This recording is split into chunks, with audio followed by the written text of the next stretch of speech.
Julio, ¿en qué momento de tu vida tuviste conciencia de tu vocación de escritor? Es difícil situar exactamente el momento porque debe estar entre los 7 y los 9 años de edad, aproximadamente. Yo era realmente un niño muy pequeño cuando mi madre empezó a coleccionar poemas y pequeños relatos y pequeños textos que yo iba escribiendo en cuadernos y en papeles sueltos. Nunca he tenido la posibilidad de releerlos, cosa que me hubiera gustado mucho, para ver cómo se puede escribir a los 7, a los 9 años, porque mi madre guardó todo eso celosamente por miedo de que actualmente si yo los descubriera los quemara, lo cual también es muy probable. Pero la verdad es que la escritura es una actividad muy temprana en mí. Durante los años de escuela primaria, yo me enamoraba con frecuencia de mis compañeras a los 9 o 10 años y les escribía, por ejemplo, sonetos muy románticos. Y para los cumpleaños de los distintos miembros de mi familia siempre había algún texto hecho por mí. Es decir, que era un pequeño monstruo literario a una edad muy temprana. Amigos, ¿cómo están? Bienvenidos a Radio Uruguay, bienvenidos a La Máquina de Pensar. ¿Cómo andan? 2001, arranca La Máquina de Pensar aquí en la Ciudad Vieja, en Radio Uruguay, con Jorge Pozzi en controles de emisión, con el Flaco Germán en la puesta a punto y con la voz nada menos, la inconfundible voz de Julio Cortázar, confesando, ¿no? Confesión de parte, relevo de pruebas, diciendo de sí mismo que era un monstruo literario y vaya si lo fue a lo largo de su vida, alguien que generó mucho texto, mucha literatura y que vivió inmerso en la literatura. Y de alguna forma tal vez se podría decir que su vida fue literaria y nunca dejó de ser literario todo lo que hacía. Pero para un poco terminar esta semana dedicada a Julio Cortázar, bueno, ayer estuvimos hablando con Facundo de Almeida, él es director del MAP y es argentino, que está aquí. Él generó en su momento una exposición a Julio Cortázar en el 2004. En el lunes estuvimos hablando con la escritora argentina también Alejandra Sina, y ahora vamos a darle la bienvenida a la profesora Silvia Zaita. ¿Cómo anda, Silvia? ¿Qué tal? Buenas tardes, Pablo.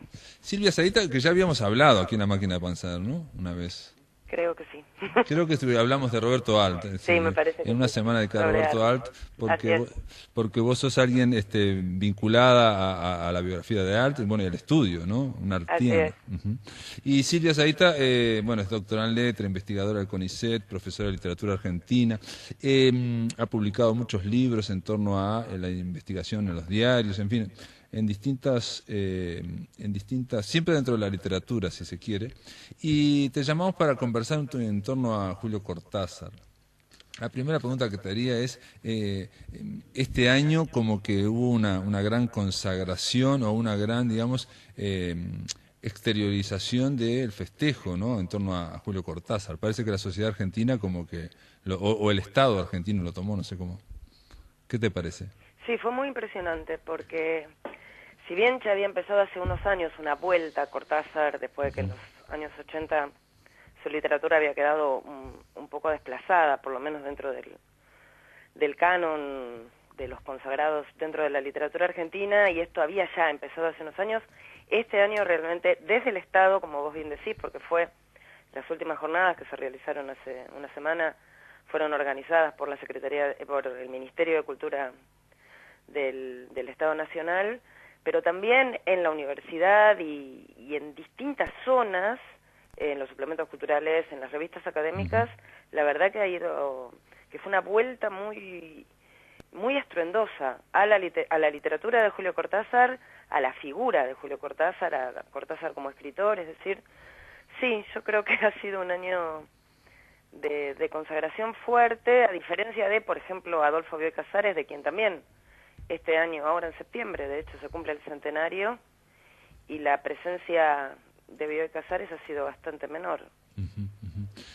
Sí, Bioy quizás no tiene la repercusión, incluso fuera de fronteras. Aquí en su momento, te digo, lo mío no es algo científico ni mucho menos, pero en su momento se hablaba de cierto descaecimiento de la literatura de Cortázar, en concreto de aquella fuerza que tenía Rayuela, como que empezó a quedar entredicho, y muchas veces se decía, uno lo escuchaba por lo menos, que los cuentos sí, pero que toda la zona de la literatura más experimental, las novelas, y en particular el Rayuela, que había tenido un éxito espectacular, como que no resistía ya, o que estaba afectada por el paso del tiempo. Eso se dijo mucho, sobre todo te digo en los 80, después de la dictadura, porque de alguna manera en la revisión que se hizo de la literatura argentina después de la dictadura, lo que se puso en cuestión fue esa literatura de los años 60 y 70 que unía y que era utópica en un punto en su vínculo entre la literatura, la revolución, la figura del escritor comprometido, en ese momento de los 80, donde también, por otra parte, en Argentina se consagra plenamente por derecha, por izquierda, Jorge Luis Borges, y quienes lo siguieron, Juan José Saer y Ricardo Piglia. En ese campo, en ese sistema literario de los 80, es donde quedaba desplazada la literatura de Julio Cortázar, a lo que efectivamente se volvió a lo largo de los años con esta idea de que sobre todo Rayuela era una novela muy fechada, la que no se podía volver. Ahora, esto lo decía la crítica periodística, la crítica académica, pero sin embargo, y de acuerdo a lo que revelan las mismas editoriales, Julio Cortázar se sigue leyendo y mucho. Claro. Y de hecho en estas jornadas que se hicieron en la Biblioteca Nacional, la presencia de público, más allá de los profesionales de la literatura, periodistas o académicos, o público, gente interesada en la figura de Cortázar fue realmente notable. Cortázar nunca se dejó de vender, Cortázar nunca se dejó de leer, por más que efectivamente las voces que más sonaron durante bastantes años era esta idea de que Cortázar, y sobre todo las novelas, y sobre todo Rayuela, eran libros a los cuales no se podía volver en una lectura más nueva, ¿no?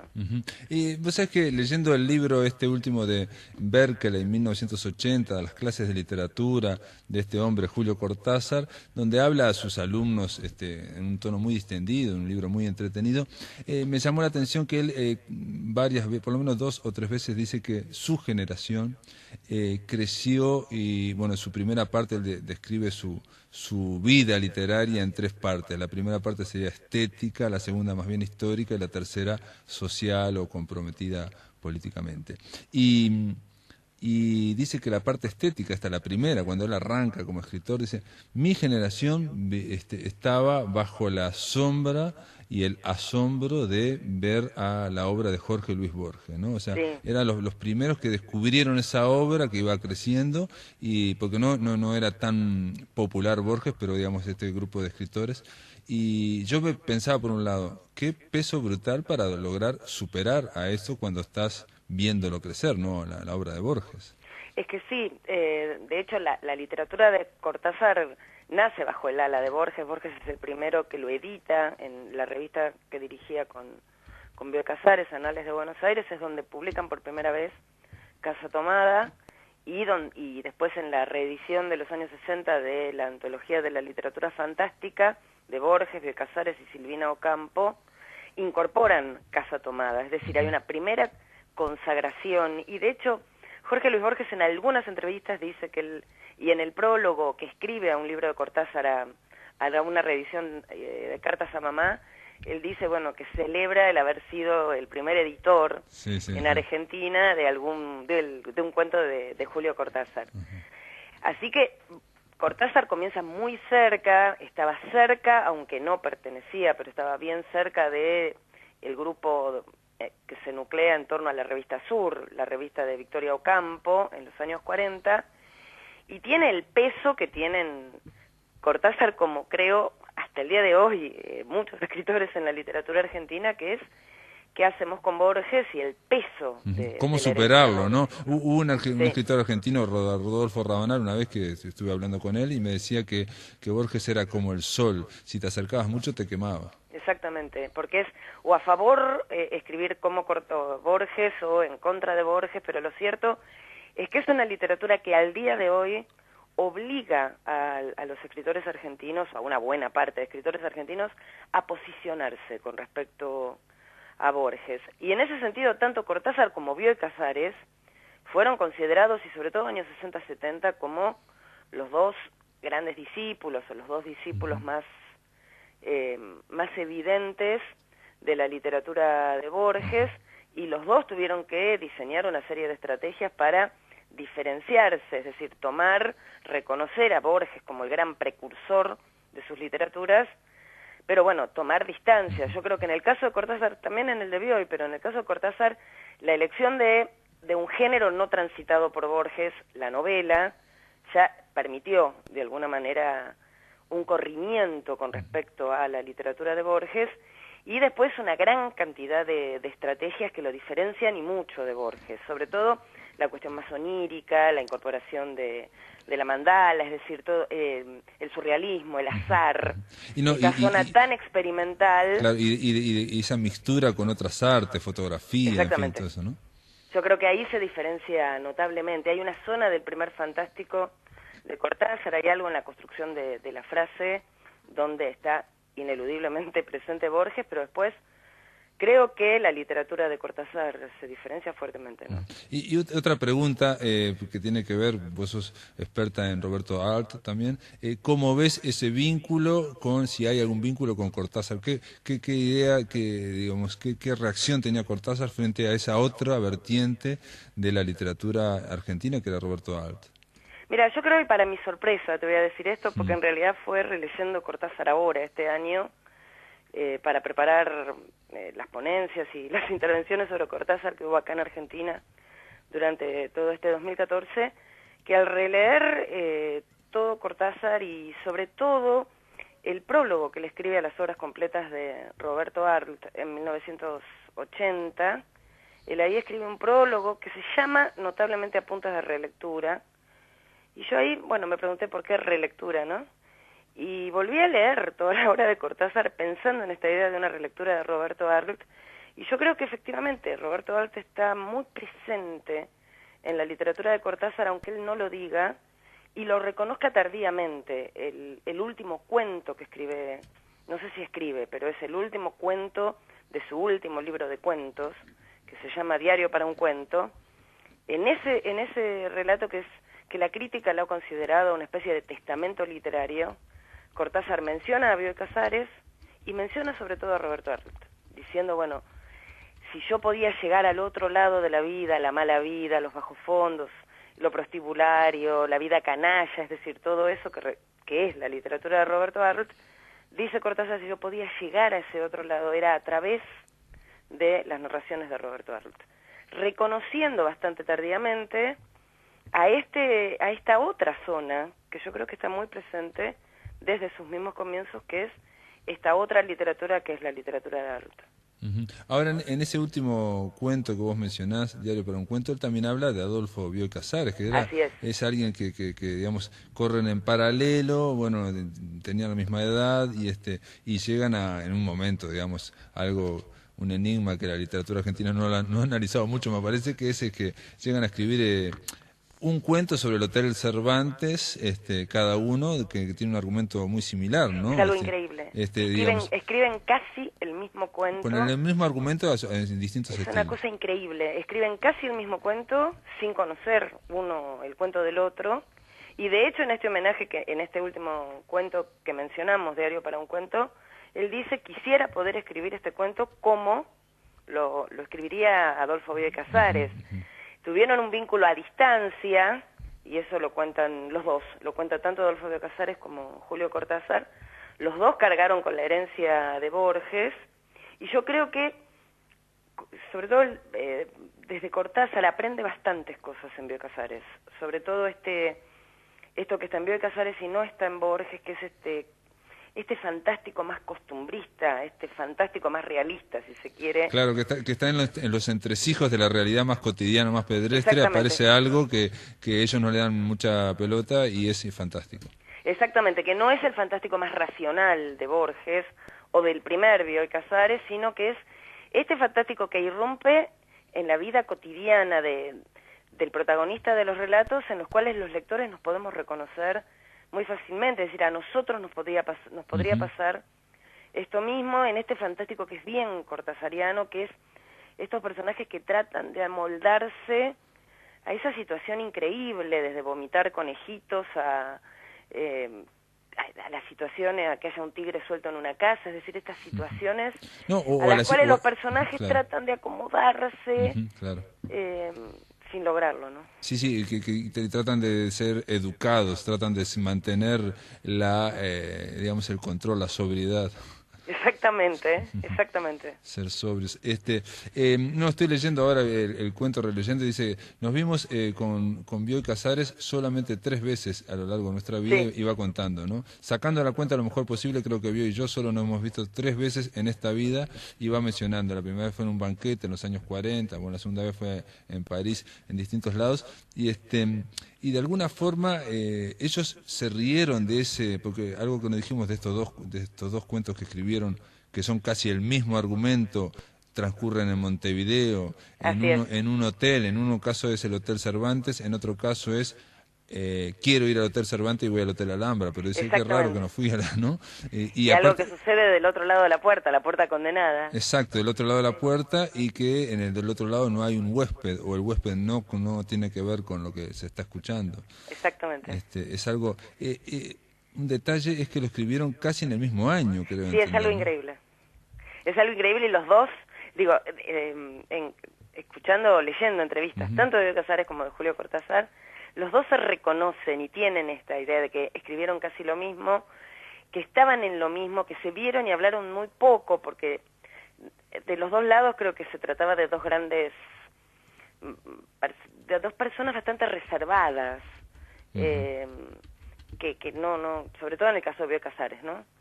Que se vieron, que hablaron de literatura, pero que tenían este vínculo increíble que visto desde el lado de Cortázar no es nada increíble. Para Cortázar casi las casualidades no existen, sino que todo sucede por algo, y lo cierto es que la escritura de estos dos cuentos que tienen un mismo tema los vincula, diciéndolo no quisieron a la hablar manera de Cortázar, no casualmente, ¿no? No quisieron hablar de telepatía, pero en esto, o se rieron cuando le dijeron de telepatía, pero en Berkeley en 1980, Cortázar me sorprendió, esto realmente no lo tengo tan claro, que él dice, está hablando del tiempo, del perseguidor, de que algo que nos pasa a todo el mundo, digamos, que cuando estás en determinado concentración, en determinado trance, vas en un ómnibus, vas en un metro que va de parada a parada, va a ir dura 2 minutos, y en esos 2 minutos vos recordás algo que dura 15 minutos o 20 minutos y lo recordás perfecto. Exacto. Y sin embargo, para el exterior pasaron 2 minutos. Y él agarra y dice, habla de la parapsicología, dice de la de verdad, la científica, y menciona un libro que es un experimento con el tiempo, que es de Dunne, de un inglés, Dunne, que a Borges le encantaba, por eso lo citó varias veces. Yo me puse a buscarlo y hay 3 artículos, 3 reseñas de Borges sobre, riéndose, ¿no? Pero sobre este hombre que decía que el tiempo, Dunne decía más o menos esto, el tiempo transcurre en la conciencia de una forma, que es la que medimos con el reloj, pero cuando nos dormimos transcurre de otra, tenemos acceso a otro tiempo. Que es de alguna manera lo que está en la base de uno de los grandes cuentos de Jorge Luis Borges, que es El milagro secreto. Claro, él lo menciona. Ese tiempo concebido por fuera del tiempo que tiene que medirse con otro reloj, digamos, que no, que es lo que en Cortázar está, estos saltos que son simultáneos, y que al mismo tiempo estos cuentos de Cortázar que transcurren en un mismo instante, en lugares diferentes, en siglos diferentes, en tiempos diferentes, en una simultaneidad que tiene algo de esta idea de un tiempo sobre otro, metido dentro de otro tiempo, digamos. Sí, la idea de que en el milagro secreto, lo que para el pelotón de fusilamiento es 1 segundo, 3 segundos, el hombre que está a punto de ser fusilado pide un milagro a Dios o a Yahvé, no sé qué, y se lo otorgan. Se quedan todos congelados durante 1 año. Él hace la ópera esa que tiene que hacer. Él logra terminar su obra, exactamente. Logra su obra musical, y cuando termina, de escuchar la última nota, se dispara, ¿no? Ahora, Silvia, esta es una pregunta un poco general, capaz que la te voy a hacer. Es obvio que Cortázar es un monstruo literario, como lo decía, ¿no? Un hombre que, tipo un cíclope, un hombre que se fue agrandando, ¿no? Y creando constantemente, vivía para la literatura. ¿Qué sombra o qué influjo puede tener en la literatura argentina actual? Mira, él tuvo un impacto, su literatura tuvo un impacto muy fuerte en la literatura de los años 60-70, es decir, Abelardo Castillo, Liliana Hecker, esto que en algún momento Beatriz Arlo mencionó como, bueno, el cortazarismo, porque hay ciertos procedimientos de escritura que son fáciles de imitar, y ahí el impacto de Cortázar es muy fuerte. En la literatura estrictamente contemporánea, me cuesta un poco más encontrarlo a Cortázar. Creo que hay algunas, es decir, por parte de los más jóvenes hubo tal resistencia a la vuelta a Cortázar, que a mí me cuesta encontrarlo a Cortázar, salvo en literaturas no de los jóvenes, no de los más jóvenes. Por ejemplo, me impresionó mucho uno de los últimos libros de cuentos de Silvia Molloy, Varia Imaginación, donde hay casi un homenaje explícito a Casa Tomada de Julio Cortázar, y en mucha de la literatura escrita durante el exilio o la literatura escrita por emigrados, hay ahí sí una fuerte presencia de Julio Cortázar, porque tiene en su centro esta pregunta del aquí y el allá, que fue efectivamente central durante la dictadura e inmediata posdictadura de los exiliados, pero que reaparece en la literatura de los emigrados, es decir, la literatura argentina que se está escribiendo pero por fuera de las fronteras nacionales, ¿no? Ahí yo veo un impacto fuerte de Julio Cortázar. En la más estrictamente contemporánea me cuesta encontrarlo. Otra pregunta, y así vamos terminando terminando la entrevista, es, hay algo que no hablamos, y creo que no hablamos durante toda la semana, lo estoy pensando, porque de Cortázar lleva siempre para lo fantástico, lleva siempre para esto mixturado, en fin, pero hay un detalle en Cortázar que es el tema de la literatura como un juego, el tema de entreverar las barajas y decir esto es así, el tema de casi de hacer un chiste en algunos momentos y decir me salió así y lo dejo, ¿no? Exactamente. No lo termino ni lo corrijo porque me parece que la casualidad tiene por algo será.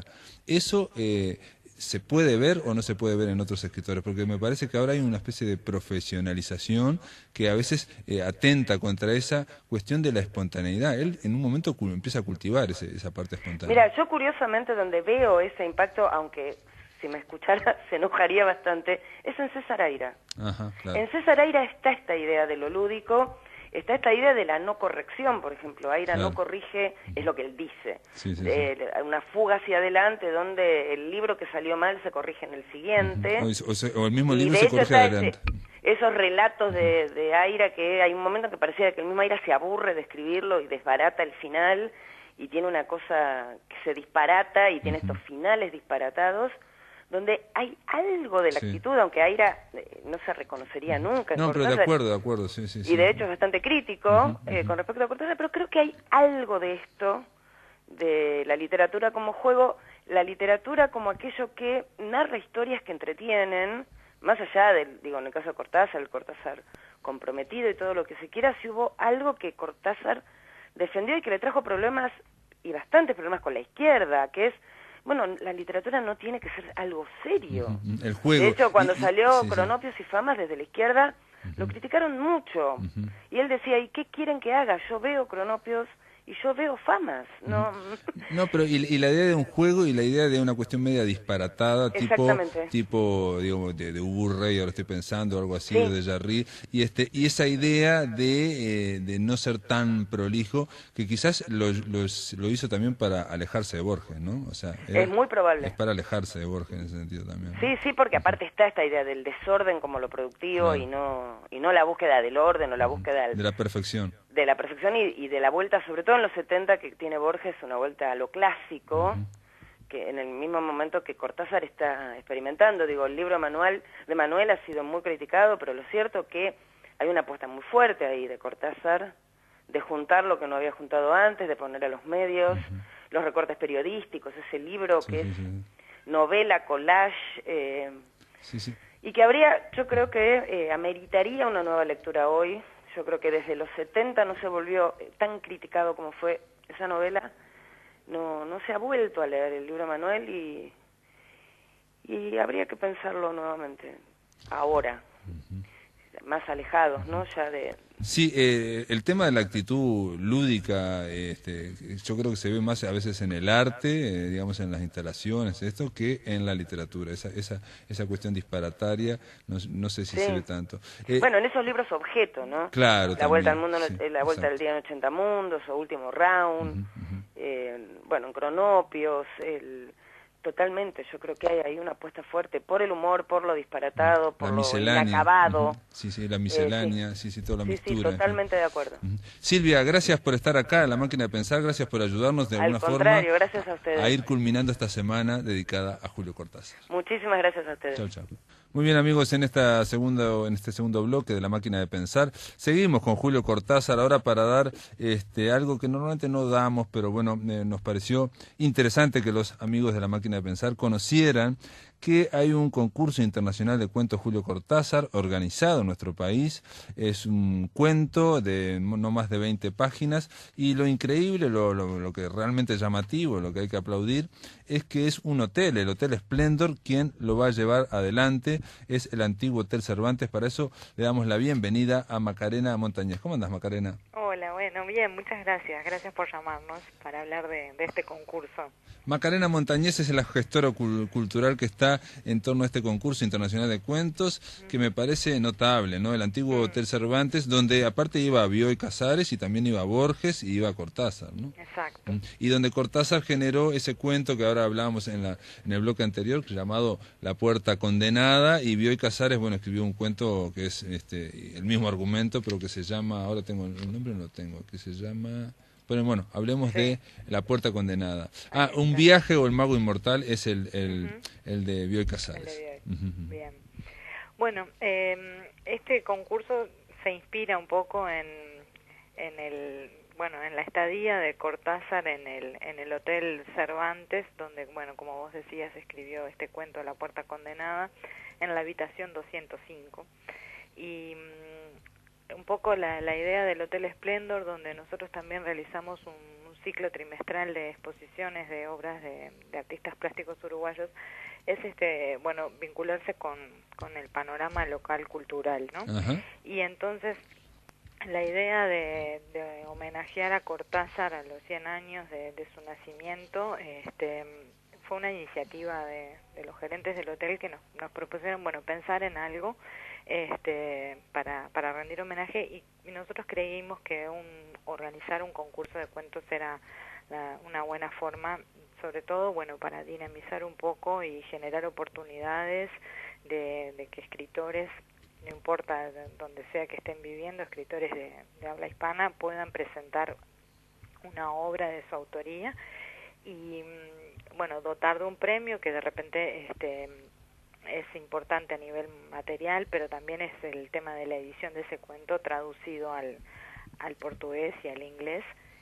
Y algo que creemos que es más importante aún es la integración del jurado, porque, bueno, logramos que Cristina Peri Rossi aceptara ser parte del trío del Cristina jurado. Peri Rossi, que fue amiga íntima, una gran amiga de Julio Cortázar. Hoy, este año, se han revelado que nunca se habían publicado poemas que le dedicara a Julio Cortázar, poemas incluso de amor o de cierto romance, y los publicó la propia Cristina Peri Rossi, los dio a conocer por el centenario del nacimiento de Julio Cortázar. Con lo cual, ahí generaron un jurado muy importante. Está también Miguel Ángel Campodónico y está el docente, el profesor Guillermo Giucci. Hablaron con Cristina, obviamente, que le escribiste vos, ¿cómo fue? Bueno, con Cristina Peri Rossi el contacto lo hizo Miguel Ángel Campodónico, claro, el contacto inicial, porque correcto. A su vez ellos son amigos, pese a que ella vive en Barcelona, han mantenido un contacto, bueno, bastante fluido, y él fue el que le hizo la primer consulta. O sea que nosotros en realidad lo que sentimos es que esto es una transferencia de confianza y amistad desde ella a Campodónico, y bueno, de Campodónico a nosotros también, porque ya con él hemos trabajado varios proyectos juntos. Entonces, la aceptación de ella, pese a que es una escritora que está muy activa y que está, bueno, publicando, y ahora también acaba de presentar, aparte de este libro que tú mencionabas, otro libro, y sigue escribiendo. Ella aceptó también, después sí, yo empecé a escribirme con ella, hemos mantenido algunos correos. Ella me decía que bueno, que la aceptación fue, bueno, por la memoria de Cortázar. Inmediata. Pero aparte está el tema no menor, me parece, perdóname Macarena que te interrumpa, pero me parece no menor y me parece brillante que se acuerden de incluir en un evento, digamos, en un proyecto uruguayo a alguien que si bien es una escritora uruguaya, hace como, no sé, 40 años que está allá, ¿no? Sí, sí. Lo que pasa es que creo que esa relación entre Cortázar y Peri Rossi es bastante significativa, ¿no? Y es como una referencia para nosotros también. Y realmente cuando pensamos en su nombre, queríamos mucho que ella aceptara, ¿no? Nos pareció que se armaba un buen jurado. Bueno, Campodónico, Guillermo Giugi, aquí de repente no es tan conocido porque él es un uruguayo que vive hace varios años, muchos años en Río de Janeiro, es docente de la Universidad de Río. Mira. Pero ahora está volviendo por periodos bastante largos a Montevideo. Mudó su biblioteca, como él dice, o sea que al traer los libros quiere decir que ya está volviendo. Y es por supuesto, una persona muy formada, que también tiene un interés particular por los cuentos, por la literatura hispanoamericana. Entonces pensamos que ahí se armaba una buena tríada y ya estamos recibiendo ya una cantidad de cuentos. Bueno, esto vence, hay que decirlo a los amigos y amigas de La Máquina de Pensar que nos están escuchando, que quieran participar. El cuento puede tener máximo 20 páginas. Bueno, pueden buscarlo en internet también todas las. Vence, esto es importante, el plazo vence el 30 de septiembre. Ahí va. Van a recibir un premio, el ganador obviamente de $700, y la edición del cuento traducido al inglés y al portugués. Y algo no menor, va a haber un único premio, pero va a haber las menciones que se consideren pertinentes por el jurado. Y reitero que se trata de un jurado de lujo, no habitual en los concursos literarios uruguayos. Todo esto gracias a una iniciativa del Hotel Splendor, que es el antiguo remozado del Hotel Cervantes, que está muy lindo, ¿no? Está muy bien, muy lindo, ¿no? Sí. Y está trabajando, bueno, como te decía al principio, muy identificado con la cultura. Yo el otro día pensaba si era una cosa como para hablar con ellos, si se está ahora haciendo como un inventario de las personas que allí se están hospedando, porque hay como una nueva generación donde ya el hotel está recibiendo a muchos artistas que vienen de distintas habría que partes. hacer, Macarena, nada más te digo, una cosa que sería interesante, hacer todos los cuentos y cosas que se han escrito con el Hotel Cervantes. Te cuento algo, nada más una cosa microscópica, pero hay un cuento de, esto lo hemos hablado con él, de Juan Carlos Mondragón. Juan Carlos Mondragón hizo la versión de La Puerta Condenada, hizo una versión desde el punto de vista del Botones del Hotel Cervantes, ¿no? O desde el que está, digamos, en el mostrador. Entonces él recibe las quejas de los niños, no sé cuánto, y él escribe su cuento en base a eso, ¿no? Un cuento más bien burocrático que obviamente no se puede entender si no leíste el otro, La Puerta Condenada. No sabía, no recuerdo el título, pero bueno, se le puede preguntar. Lo podemos buscar. A Juan Carlos Mondragón se le puede preguntar, pero digo, se podría hasta sacar un libro con los textos que han aparecido en torno al Hotel Cervantes, ¿no? Es verdad. Nada, Macarena, estamos aquí para lo que ustedes necesiten, para difundir, me interesa difundir la cultura y sobre todo cuando hay empresas que apuestan a eso, ¿no? Eso es importante, ¿no? Eso sí. Que no es lo habitual, digamos, o no siempre. No, tal cual. Eso para nosotros es como muy satisfactorio, eso, que desde el ámbito privado surjan este tipo de iniciativas que ojalá se multipliquen desde diversos lados, ¿no? Bueno, apoyar a la creación literaria y a todas. Bárbaro. Macarena Montañez, gestora cultural, encargada, digamos, de este cuento, de este concurso de cuentos que vence, reitero, el 30 de septiembre. Obviamente hay que mandarlo a la dirección del Hotel Splendor, ahí Soriano 868. Esto lo pueden buscar en internet, todas las bases para estudiarlas bien. Gracias por estar aquí en La Máquina de Pensar. Muchas gracias a ustedes, muchos saludos a todos, gracias. Chao, chao. Muy bien, amigos, ahora en el tercer bloque de este programa de La Máquina de Pensar, ustedes saben que vamos de lunes a jueves. Esta semana la dedicamos a Julio Cortázar, quiere decir que estamos cerrando la semana con Cortázar. Nos comunicamos de nuevo a Buenos Aires, creo que estás en Buenos Aires, Martín Coan. Buenas noches, en Buenos Aires, efectivamente. Martín Cohen es un escritor argentino, bueno, ha escrito muchas novelas. Hablamos una vez contigo, Martín, desde acá, con Oscar Brando, y Sí. no sé, nos contaste acerca de Bahía Blanca en ese momento, que Así era es. tu última novela, ¿no? Así es, O sea, así es. Por ahora sigue siendo la última novela. Tengo otra entre manos, corrigiendo y revisando cosas, pero novelas publicadas, Bahía Blanca sigue siendo hasta ahora la última que publiqué. Ujú. Y al final la presentaste acá en Montevideo, no, nunca viniste a presentarla, ¿no? Así. No, me habría encantado. Ujú, ujú. Me habría encantado. Me Claro. encantaría, además, en cualquier momento poder cruzarme y estar ahí, pero bueno, son esas cosas que a veces yo por lo menos no las diseño. Quedo un poco a la expectativa y a veces se dan, a veces no se dan. Sí, exactamente, a veces se dan.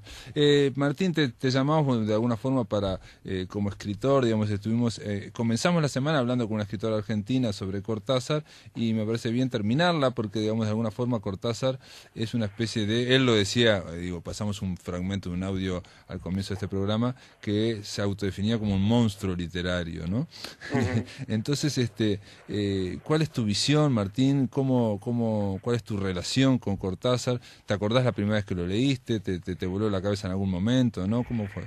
Mira, en ese sentido, y si recuerdo mis primeras lecturas de Cortázar, yo respondería, podría decirte al perfil típico, o a un perfil que se reconoce como típico en la lectura de Cortázar, que son las lecturas de adolescencia.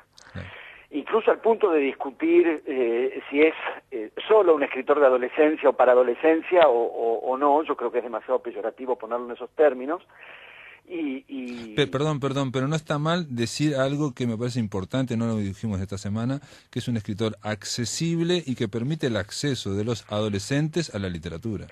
Sin dudas, o sea que hay un impacto en esa edad y uno lo comprueba hasta el presente, o sea, habiendo pasado los años que pasaron desde aquellos cuentos o desde Rayuela, que son unos cuantos años, y hay algo, digamos, que impacta no en los jóvenes de aquel momento, sino en los jóvenes de cada generación. Muy bien, claro. Es una marca muy singular y a la vez muy notoria y muy admirable, que es que, diríamos, cada camada de jóvenes en una cierta franja de edad van a Cortázar y encuentran en Cortázar lo que no encuentran en ninguna otra literatura, y queda claro que son generaciones de jóvenes completamente distintas. Lo que fue mi llegada a Cortázar a mediados de los años 80 no se va a comparar con qué significa ser un joven 30 años después. Sí, en el siglo XXI, y sin embargo hay eso que ahora estamos hablando con Silvia Zahita, no sé, te pregunto si hay algo también no solo de la trama fantástica y de la arquitectura de sus cuentos, sino también de un cierto, a veces, desenfado o una cierta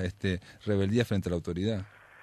Mira, yo creo que hay una cosa muy libre, por una parte, que no es exactamente una ruptura o una libertad que haya fundado Cortázar. Yo creo que era un gran lector de ciertas tradiciones de la libertad artística.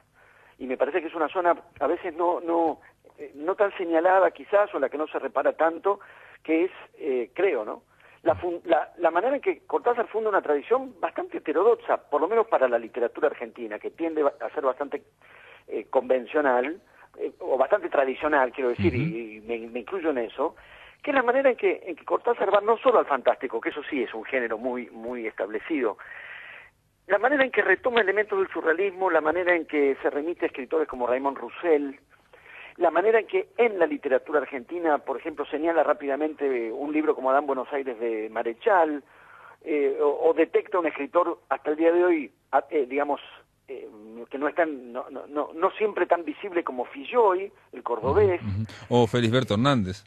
El modo en que repara en Felisberto, muy rápidamente. Tenía ahí como una captación de esa excentricidad, por una parte, y digo en cuanto a dónde tienden a estar puestas las miradas centrales de un canon. Y al mismo tiempo una tradición de una escritura muy libre, que él supo, de la que él supo nutrirse y que él supo apropiarse. Ahora, al mismo tiempo es más que eso. Claro, porque, claro, digamos, sí. la otra cuestión es que este elogio de qué gran escritor, qué impacto produce sobre todas las juventudes y sobre todas las adolescencias de todas las generaciones, ese elogio a veces se tuerce hacia una objeción que sería, bueno, pero solo funciona en esa edad, y yo creo que eso ya es injusto. Hay elementos que explican por qué funciona en esa edad. Creo que esa dimensión lúdica es más juvenil que infantil, llegado el caso, ¿no? Me parece que hay escritores que tienen un imaginario de juego que es netamente de infancia. Y creo que una dimensión lúdica de Cortázar tiene más que ver con un aire juvenil, que además coincidía, yo diría, inquietantemente con su propia figura, ¿no? Sí, porque alguien estuvo joven, con pinta de joven hasta los 70 años, ¿no? Sí, O sea, parecía que tenía 40 sí. y tenía 70 en realidad, ¿no? Es una cosa realmente impresionante. Y eso que con la barba parecía más grande, sí. Sí. Digamos, No, y hay una últimas... cuestión de desenfado que justo estábamos hablando en el bloque previo y digamos sobre todo en la segunda mitad de su producción, que es de no buscar la perfección o la super prolijidad, sino de buscar lo aleatorio, jugar, digamos, con la casualidad. Yo creo que hay otro factor que juega y que además en muchos casos se vuelve explícito en sus textos, que es el jazz. Que entra no solo, digamos, en la referencia de la figura de Charlie Parker en El Perseguidor, que sería una cuestión estrictamente temática, ni tampoco como puede llegar a entrar, que es como un universo de referencias o de guiños, de entendimientos entre fanáticos del jazz con otros fanáticos del jazz. Yo creo que, al igual que de la tradición surrealista o al igual que de Roussel, también él ve en el jazz y también se apropia de eso para la literatura, justamente esta dimensión de improvisación, ¿no? De poder largarse, que no se sepa muy bien hasta dónde o hacia dónde, y que eso se vaya descubriendo a medida que se avanza. Rayuela claramente participa de eso, sobre todo yo lo leía, si uno sigue el índice que daba él, que había que ir salpicando para un lado y para el otro, tiene un tono jazzístico, y hay otra cosa que es una especie como de sampleo en los textos, que es agarrar un texto y fagocitarlo, ¿no? De textos ajenos. Me parece que, digamos, todos los grandes escritores, de alguna manera lo que logran hacer es eso, ¿no? Uno sabe que no hay invenciones de la nada. En realidad la genialidad de estos genios tiene que ver con cómo se apropian y transforman una tradición, ¿no? Es que incluso los que inventan una literatura. Pero en el caso de Cortázar, digo, está bien lo que me está diciendo, pero lo que ahora decimos nosotros recorte y pegue con el Word, que no existía, digamos, él recortaba o volvía a copiar cosas que eran de otros. Claramente en Rayuela lo hace y le funciona en esa onda jazzística, ¿no? Completamente, incluso con la heterogeneidad de materiales, o sea, páginas ensayísticas de pronto, ¿no? Y una historia amorosa, efectivamente, funcionaba, Rayuela en particular, claramente diría como una especie de collage. Claro. Al mismo tiempo es raro lo que pasaba con la lengua de los textos de Cortázar, porque por un lado efectivamente invoca, como estamos diciendo, este mundo que puede ser tan atractivo en una atmósfera juvenil, y a la vez escribía con una lengua que iba quedando cada vez más anticuada. ¿En qué sentido? A ver, explícamelo. En Cortázar, a mí, y eso es algo que me gusta especialmente como lector de Cortázar, el modo en que él va trabajando y empleó siempre un cierto registro de la oralidad, que le daba, por empezar, un toque muy informal, porque podía venir en un registro más formal, y en ese registro formal podían aparecer irrupciones de una voz más coloquial, más inmediata. Tipo lunfardo, sí. No. Por momentos de lunfardo, por momentos de la calle, por momentos giros populares, por momentos un tuteo o un voceo muy inmediato, que remitiría en principio a la lengua del uso, no solo ya no una lengua impostada, como a veces puede pretender tener la literatura, sino una lengua particularmente ligada al uso y a lo coloquial, pero muy a menudo con palabras que se iban cayendo en desuso. Yo enseñé mucho tiempo en escuelas secundarias con los pibes que tienen 15, 16, 17 años hoy, y el diccionario que puede requerir Cortázar para esos pibes no es el diccionario de la sofisticación. De pronto con Borges tenés que reponer una cantidad de palabras, pero que tienen que ver con un tipo de sofisticación cultural. En Cortázar muchas veces tenés que reponer palabras que yo conozco porque las usaba mi abuela. Me las sé de ahí. Y entonces es el efecto que produce, a mí me resulta fascinante, quizás fuera involuntario, que es esas palabras, esa lengua que entraba como puro presente, hoy nos suenan muy a pasado. Porque el momento dice, o alguien dijo ahora, que él trataba de reproducir el porteño, digamos, el lunfardo, pero después de 30 años en Francia, eso se le iba como atrasando. Eso que podría ser señalado como una falla, y yo no lo registro así, o podría admitir un cuestionamiento, a mí me parece que así sea fuera de sus intenciones. Sus intenciones no cuentan, cuentan los logros que están en los textos, ¿no? Hay un aire de melancolía en Cortázar, no premeditado. Quiero decir, no estoy pensando necesariamente en cuentos o en novelas que apuesten a lo evocativo, a la evocación del mundo que se perdió. Puede tratarse de eso o no. Puede ser algún cuento como Los venenos que remiten a su infancia, a los juegos de los niños en esa zona del Gran Buenos Aires donde uno sabe que Cortázar vivió. No me refiero a eso. Me refiero a aquello que las palabras están irradiando por sí mismas, porque son palabras de otro tiempo, que pueden estar enunciando la nostalgia o no. Yo te diría, esas palabras son portadoras de nostalgia, no es que están expresando nostalgia, son portadoras de nostalgia. No es que evocan un pasado que ya no está, ellas mismas son un pasado que ya no está, porque son palabras que se hablaron y ya no se hablan. Sí, son palabras de repente de los años 40 que hablaban la mamá o la tía a nivel doméstico. Y eso, llamativamente, ahí donde por ahí con un cierto prejuicio uno diría, una literatura que capte la atención o que fascine a los jóvenes debería hablar su lengua y de sus temas. Cortázar produce esa fascinación, sin duda, como venimos diciendo, pero con un lenguaje muy de otro tiempo, que produce una fascinación absoluta. Martín, te pregunto, entonces ahora que te estoy escuchando, pienso, si no será algo bien cortasariano también, que es buscar las antítesis o buscar los opuestos. Por un lado, el proyecto de él es, integrar cosas de vanguardia y ser una literatura rompedora y moderna, lo más moderna posible. Pienso en Rayuela, los años 60, y al mismo tiempo después usar palabras que son, digamos, que ya pasaron. Sí, yo creo que muy probablemente los hallazgos de la literatura de Cortázar tengan que ver con esa combinación. Porque a la vez, si uno lo quiere pensar como vanguardista, no puede sino ser un vanguardista tardío. ¿No? Uno dice, es muy interesante cómo retoma las vanguardias, pero el primer manifiesto vanguardista es prácticamente 40 años anterior a Rayuela. No, claro, el año 24. Serían todos los recursos, o sea, poner en una novela todos los recursos que se desarrollaron en 3 o 4 décadas, ¿no? Yo en eso pensaba cuando hablaba de apropiación. Claro. ¿No? Pues yo creo que alguien que implementa un dispositivo surrealista en 1963 es, yo diría, es un vanguardista tan tardío. Lo que pasa que decir vanguardista tardío es una paradoja, porque claro, el vanguardista se supone que va adelante, ¿no? Como la propia palabra lo dice, se supone que es una fuerza de avance. El vanguardista que llega tarde ya no es vanguardista.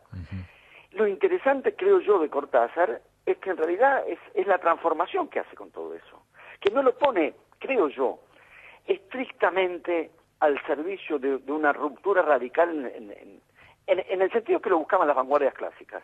Yo diría que está en un punto muy perfecto para captar esa instancia en que las vanguardias ya son una tradición.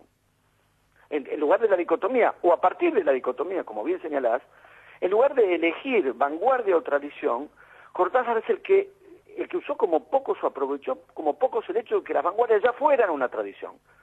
De manera que contó con ellas, no para repetir el gesto de ruptura, porque yo creo que después del dadaísmo es difícil que alguien, después de Joyce es difícil que alguien intervenga con una ruptura, para producir una ruptura así. Me parece que Cortázar cuenta ya con esa tradición y la recupera como vanguardia y como tradición a la vez. Y ese es el choque. Y eso es lo que tiene, creo yo, de nuevo y a la vez de nostálgico, ¿no? Y de moderno y a la vez de tradicional. Yo creo, por ejemplo, que Cortázar construye una cosa que también me entusiasma particularmente en sus textos, incluso en los cuentos, o sea, en una narración de menor desarrollo, es la tremenda intensidad que cobran sus personajes.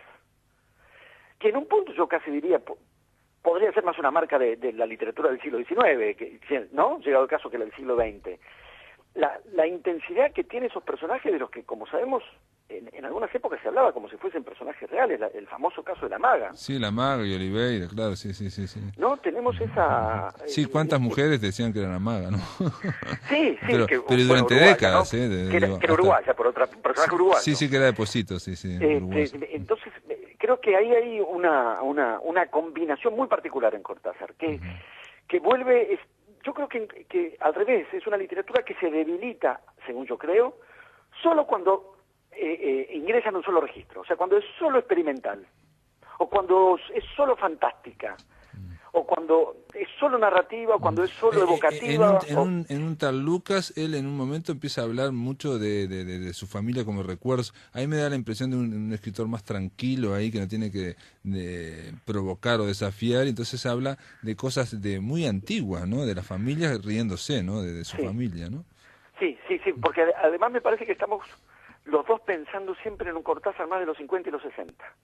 Hasta aquí, ¿no? Claro. Porque después hay un viraje muy marcado y hay toda una dimensión que también es significativa y yo creo que también repercute mucho hasta hoy, abierto como puede estar ese tema como todos a discusión, que es el Cortázar de los 70, llegado el caso, ¿no?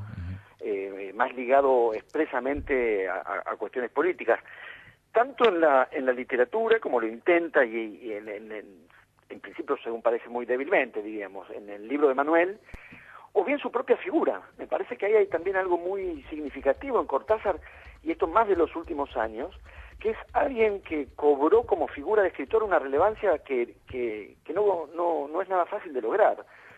Pero no estoy pensando en la idea de una figuración en el sentido más banal, y casi diría que casi todos los sentidos vos lo decís banales en el sentido de tótem, ¿no? De un tótem. Sí.